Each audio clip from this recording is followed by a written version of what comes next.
ఈ కార్కి కానీ మీరు కానీ ఫుల్ ట్యాంక్ చేపిస్తే ఏకంగా 1200+ కిలోమీటర్లు అయితే వెళ్తుంది. అసలు ఈ కార్ ఏంటి, దీంట్లో వాడిన టెక్నాలజీ ఏంటి, దాని గురించి అయితే మాట్లాడుకుందాం. చలో. ఈ కార్ మరేదో కాదు, ఇదే BYD వాళ్ళు కొత్తగా షోకేస్ చేసిన BYD Seal U. ఈ కార్ ఒక ప్లగ్-ఇన్ హైబ్రిడ్ కార్. అలాగే దీనిలో వాడే టెక్నాలజీ విషయానికి వస్తే DMI టెక్నాలజీ, అంటే డ్యూయల్ మోటార్ ఇంటెలిజెన్స్ కార్ అనమాట. ఈ టెక్నాలజీ గురించి అయితే ఎక్స్ప్లెయిన్ చేద్దాం. నార్మల్గా ప్లగ్-ఇన్ హైబ్రిడ్ కార్ ఎలా వర్క్ అవుతుందంటే దీంట్లో ఇంజన్ ఉంటుంది, బ్యాటరీ ఉంటుంది, మోటార్ ఉంటుంది, మోటార్ వీల్స్కి పవర్ అందిస్తుంది. ఇక్కడ ఇంజన్ అనేది మెయిన్ క్యారెక్టరు, బ్యాటరీ అనేది సైడ్ క్యారెక్టరు. మీరు నార్మల్గానే ఇక్కడ దీనికి బ్యాటరీకి మీరు ఎక్స్టర్నల్గా ఛార్జ్ అయితే పెడతారు, బ్యాటరీ ఫుల్ అయిపోద్ది.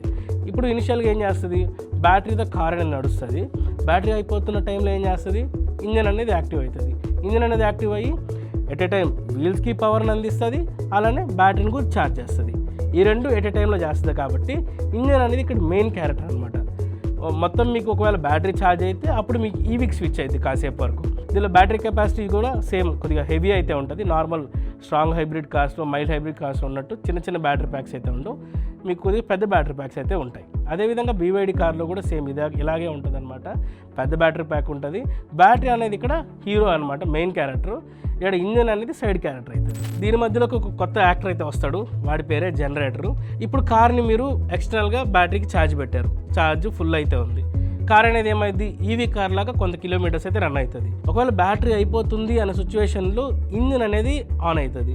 ఇంజిన్ ఆన్ అయ్యి ఏదైతే జనరేటర్ ఉందో జనరేటర్కి పవర్ని అందిస్తుంది. ఈ జనరేటర్ ఏం చేస్తుంది, బ్యాటరీని ఛార్జ్ చేస్తుంది. ఇప్పుడు మనకు ప్రాపర్ ఈవీ కార్ లాగా మాత్రమే రన్ అయ్యిద్ది. ఇక్కడ ఇంజిన్ అనేది డైరెక్ట్గా వీల్స్కి అయితే పవర్ని అందించదు. దీంట్లో ఇంకొకటి ఏంటంటే ఇంజన్ నుంచి వీల్స్కి డైరెక్ట్గా ఒక కనెక్షన్ అయితే ఉంటుంది. అది ఎప్పుడు యూజ్ అవుతుందంటే మీరు హైవేలో కానీ ఓవర్టేక్ చేయాలనుకున్నప్పుడు, ఎక్కువ పవర్ కావాలనుకున్నప్పుడు ఇంజన్ బ్యాటరీ కలిపి అయితే వర్క్ అవుతాయి, కలిపి వీల్స్కి అయితే పవర్ అందిస్తుంది.